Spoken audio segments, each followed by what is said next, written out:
This is the new Bugatti Mistral. It's one of the most expensive roadsters ever made, and it could be the fastest open-top car ever built. It's also the swan song for Bugatti's iconic W16 engine. But the big question is it faster than the brand new Hennessy Venom F5 Roadster? Well, in this video, I'm going to tell you everything you need to know about this new Bugatti, because I'm Matt Watson, and you're watching CarWow. Buy, sell, CarWow.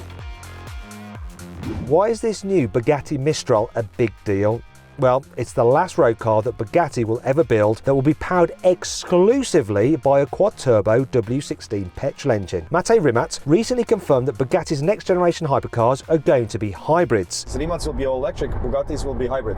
All future Bugattis that we currently plan will have a combustion engine. And he should know. He's been calling the shots ever since Bugatti and Rimac merged to form a new joint company back in 2021. The Mistral is also really important because it's the first open-top car Bugatti has made since the Veyron Grand Sport Vitesse, and that's 10 years old now. It's hard to believe, but every single car since then has come with a fixed roof. And yes, I'm counting all the special editions like the Chiron Pure Sport, the Super Sport, the Devo, and even the Cento Dieci. Speaking of which, you can think of the Mistral as a compilation of Bugatti's greatest hits from the last decade. The front definitely takes some inspiration from the Devo. The bonnet is a bit smoother and doesn't have the same central vents, but the intakes either side are pretty much identical. The Mistral's horseshoe grille is bigger than the one on the Devo though. Now it's large enough to provide all the air the front radiator needs without needing help from the two outer intakes. This means those intakes can blow all their air through the intercoolers for the car's 4 massive turbochargers. And I'll tell you more about them in a bit. Another big difference is the Mistral's new headlights. The Devo has 2 C-shaped daytime running lights with a strip at the base for the main beams. The Mistral has 4 horizontal bars on each side, a bit like tiny Venetian blinds. Bugatti say they're supposed to reference the car's 4-wheel drive and 4 turbochargers. Now that sounds a little bit like marketing speak to me, but these bars hide vents that blow air into the wheel arches and down the sides of the car to reduce drag, so they do serve a purpose. Don't go thinking this car is all about hardcore aerodynamics like the Supersport 300 Plus or the Devo. There aren't any additional fins and flaps down the side of the Mistral like you get on other Bugattis, for example. It looks much smoother and simpler. It's actually quite a subtle design. In a Chiron, the intake behind the doors feeds air into the engine and the oil coolers, but the Mistral only uses this air to cool the engine oil, so the intakes can be smaller. Another feature that caught my eye is the crease at the bottom of the door. It kinks upwards towards the rear wheel and looks similar to a line on the McLaren 720S, especially when you look at the car from the back. Something else you'll notice at the back is the Mistral's huge X-shaped tail lights that were inspired by the Bugatti Bolide. That is a track-only hypercar that started as a one-off, but Bugatti has since said it does now plan to put it into production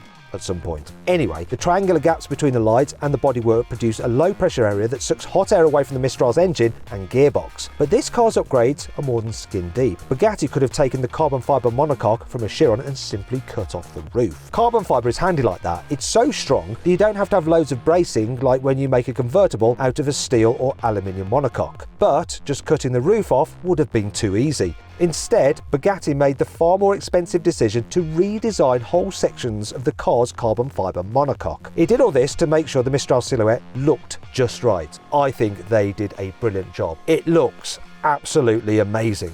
But what do you think? Is this the best looking car Bugatti has ever made? Or do you think the Supersport 300 Plus is even cooler? I'll put a pinned comment below so you can actually cast your vote. Anyway, back to the Mistral and its all-important roof, or lack thereof. A big problem with some drop tops is to make sure the protecting roll bars don't look like an afterthought. You can get away with some shiny metal hoops on something like an Audi TT, but that would look tacky on a Bugatti. Most car makers try to integrate these bars into the bodywork, like the ones on the McLaren 765 LT Spider, but that still looks a little bit weird. Bugatti has designed the Mistral in a completely different way, using an idea it developed for the Veyron Grand Sport Vitesse. Rather than have a pair of solid humps behind the seats, Bugatti decided to use the car's air intakes as structural elements to protect the occupants if the car flips on its roof. Each intake is strong enough to support the weight of the entire car. Having the air intakes behind your head also means that you get to fully enjoy the sound of the Mistral's W16 engine. Annoyingly, Bugatti hasn't released any sound clips yet, but it has said that it's essentially the same engine as you get in the Supersport 300 Plus, so it should sound something like this. If you want to see me try and max out a Chiron Supersport on the Autobahn, click on the pop-out banner which should be appearing in the top right hand corner of your screen now. If you can't see it, there's also a link in the description.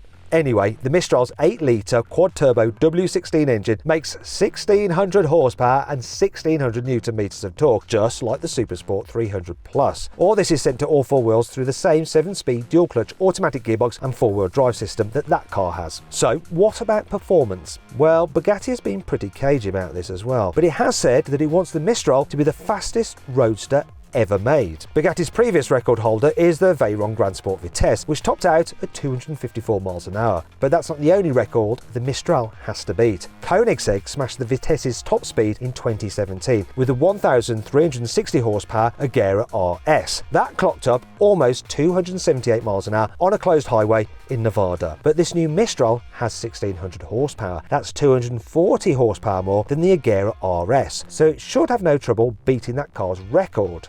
Right? Well, it turns out there is an even bigger problem on the horizon. It's called the Hennessy Venom F5 Roadster. Yes, Hennessy has built a brand new roadster version of its insane Venom F5 coupe hypercar. And not only that, they released it one day before Bugatti launched the new Mistral. Talk about stealing someone's thunder. Anyway, that car is almost mechanically identical to the standard Venom F5 Coupe. They use the same carbon fibre chassis, most of the same body panels, and they have the same 6.6 litre twin-turbo V8 engine. That means it makes 1,817 horsepower and 1,617 newton meters of torque. That's 217 more horsepower than the Mistral and a smidge more torque. Now, if you want to see what that sort of power feels like, click on the pop-out banner which will be appearing in the top right-hand corner of the screen, or follow the link in the description to watch my full in-depth video review of the Hennessy Venom F5 Coupe. It's one of the most insane cars I've ever driven.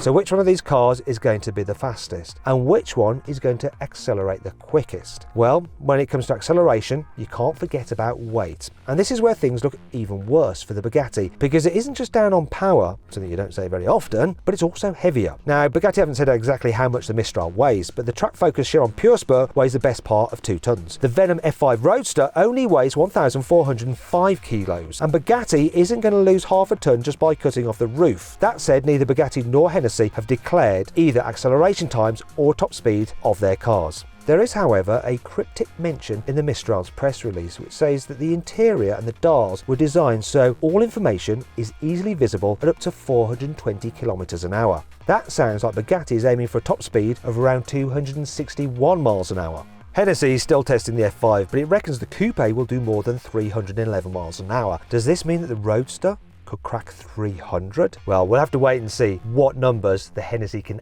actually deliver. Back to the Bugatti, and there will only be 99 Mistrals built. Well, I say only, that's actually pretty common for a Bugatti. After all, it's only made 60 Pursports, 40 Divos, 30 Supersport 300s, 10 Cento Dieccis, and 1 Voiture Noire.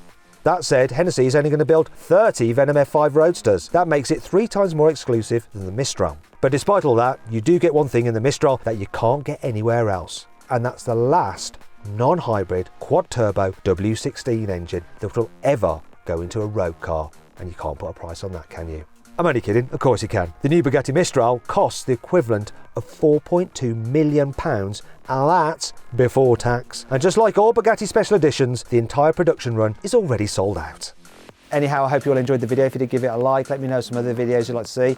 And click on those windows there to watch some more videos. And if you click on that box there, you can get a carwow, and we will help you sell your car. Just upload some photos, give a brief description, and our dealers will bid on your car to make sure you get a great price for it. Thanks for watching.